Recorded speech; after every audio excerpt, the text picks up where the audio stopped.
দেশ বাঁচাও গণমঞ্চের পক্ষ থেকে দেশ ও রাজ্যের সামগ্রিক পরিস্থিতি নিয়ে নাগরিকদের কর্তব্য ও দায়িত্ব বিষয়ে একটি আলোচনা সভা এবং সাংস্কৃতিক অনুষ্ঠান অনুষ্ঠিত হলো মঙ্গলবার।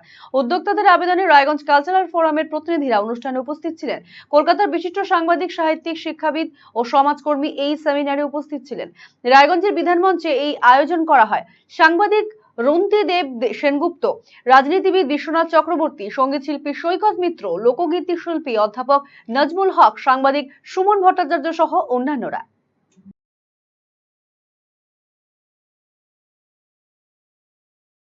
দেখুন, আমাদের মূল উদ্দেশ্য ভারতবর্ষে গণতন্ত্রকে টিকিয়ে রাখা।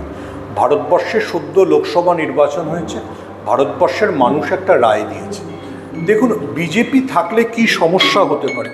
আজকে কলকাতায় তুলকালাম হচ্ছে যে একটি গুজরাটি সংস্থা বেলুর মঠকে নিয়ে বিজ্ঞাপন দিয়েছে, বলেছে বেলুর মঠ যতটা শক্তপোক্ত ততটাই তাদের সীমান্ত শক্তপোক্ত। এইটা তো এইভাবে ধর্মকে বা আমাদের পরম শ্রদ্ধেয় বেলুর মঠকে নিয়ে কেউ ব্যবসা করবে, এটা তো আমরা চিন্তা করতে পারি না।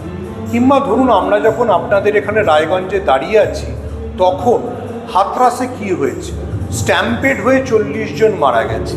তো এই ধরনের জিনিসপত্র তো আমরা চাই না যে পশ্চিমবঙ্গে হোক। সেই জন্য আমাদের প্রার্থনা পশ্চিমবঙ্গ যেখানে ছিল, যেভাবে আছে, অর্থাৎ বাঙালির যে সংস্কৃতি, বাঙালির যে মাছে ভাতে খাদ্যাভ্যাস, তাই টিকে থাকুক। এখানে ধর্মকে ব্যবহার করে ব্যবসা না হোক, এখানে ধর্মকে ব্যবহার করে মানুষকে বলি দেওয়া না হোক।